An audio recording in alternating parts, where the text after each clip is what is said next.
everybody, welcome back to the Hollywood Actor's Guide to Surviving the Film and Television Industry. This is your host, Jennifer Lynn Warren. Welcome back. I hope you are killing it in this month of May. Today, we are going to talk about gratitude, and we're going to start with a quote from Alfred North Whitehead. "No one who achieves success does so without the help of others. The wise and the confident acknowledge this help with gratitude." Starting today, if you're not already, thank the people around you for everything they do.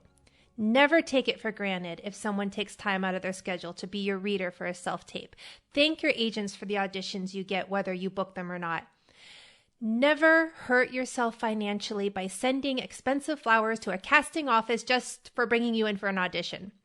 But do have gratitude when you are in that office for taking the time to see you. Thank them by being on time. Don't thank them for being on time, but the way you can show them thanks is by you being on time, you being prepared, you being ready to book. That's what they want. Keep everything tracked in your journal of all the casting directors who've given you an audition, and make sure the entry is full of gratitude. Write down everyone you meet and all the feedback you get, and write it with gratitude. Don't ever compare yourselves to others. 4 girls are sitting in an audition room. The girl who's a size 4 is looking to her left in the audition room to the girl with the large breasts, thinking she now has no chance. The large-chested girl is looking to her left and thinking, "Wow, that girl has perfect, long, shiny hair. I feel like I have a rat's nest on my head. It's over."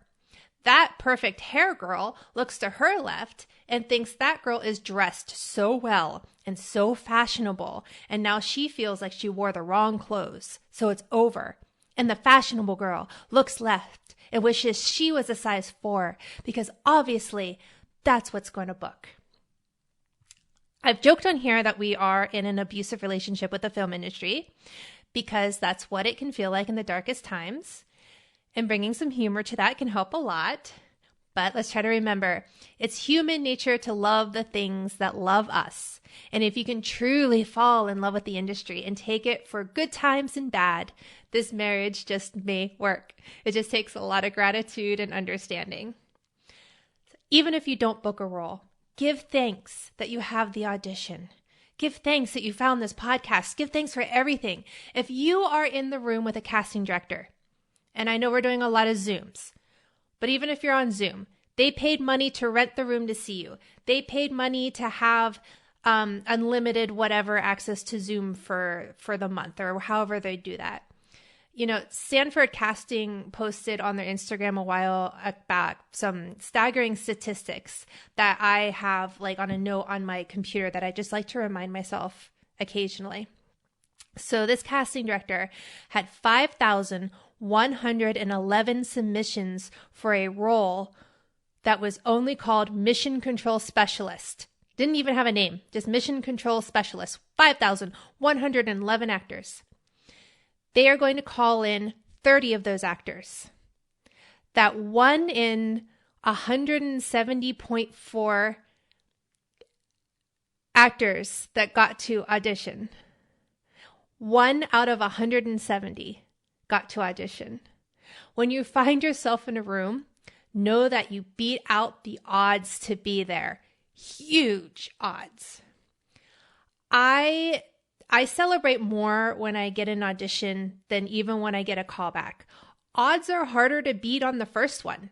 Honestly, it's harder to get the audition than the callback. At least you have less people you're fighting against.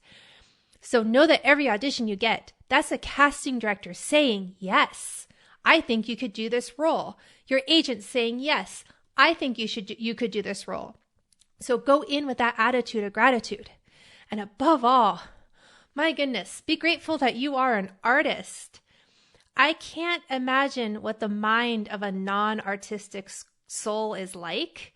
So I am so grateful that even though my path is difficult, I have all of these wonderful experiences on this crazy journey that I am taking. You know, Eckhart Tolle said, "Realize deeply that the present moment is all you have. Make now the primary focus of your life." So you should open your actor journal And I just did this. It made me so happy. You're going to make a list of everything you have going for you right now, all the positive things. Give thanks for all the training you have so far. Write down the names of your close friends and loved ones, being thankful you are alive and healthy, listing all the skills you have. You have the ability to open the internet and listen to podcasts and listen to great teachers or great works of literature or people working in the industry. You speak English because you're listening to this, the most popular and most produced language in film. Be grateful for that.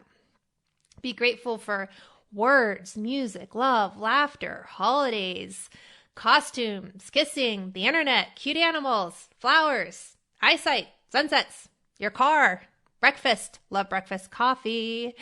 You can come up with thousands of things that will bring you gratitude if you're willing to bypass negativity and open your heart to what's positive and abundant in your life. I'm telling you, I have yet to meet, and maybe they're out there, what we would call a working actor. I've met some A-listers who are the exception. I've met some A-listers who have been working for a long time, and now they're bummed out and they're burned out and they're tired of it. And then they're kind of not working as much anymore. Like, they're working because their name will bring in money, but they're not happy. The people around them are not happy, and they don't really have a good career. They're just now making bad movies and getting paid a lot of money. But the actors that I've met that are doing great projects that are happy and they're grateful to be there. I mean, I've just worked with yet another great famous actor, and I'll tell you what, he was grateful to be there. He was happy to be there. And this man's been in this business for a long, long, long time. And it's those people that they're not the people in your acting class that are bummed out all the time and they're always blaming their agent or whatever for not booking, or they're blaming whatever for not booking. They're negative. They're not the people you want to be around. They're not working possibly for that reason. And when you start bringing in all this gratitude for even being in the room, it comes off. It comes off even in your self-tapes. Just being so grateful that you have that self-tape comes off in your performance, in your work. And so when you go on We Audition, who's still our sponsor, weaudition.com, promo code HAG25, HAG25, goodness. Hello, good morning. I need more coffee. Gratitude. I have a coffee maker. Yay, with espresso. You can ask your scene partners, and I've, done this recently where I was just kind of I'm having trouble getting in the mood to do this. Can we do this a couple times and really silly, just so I can remember why I love acting so much, and just to get me in that grateful space for remembering why I do this and why I love it. And they were great, and we had so much fun, killed the self-tape. And I'm just so proud of the work I was able to do because I remembered to go back to that place of gratitude. So that's it, everyone. That's all I have for you this week. I mean, actually, I have a lot for you, but I've got to space it out between weeks because this podcast would be like 10 hours long if I just kept talking about everything I want to talk about. So break a leg out there, bring in that gratitude, and remember, you are not alone.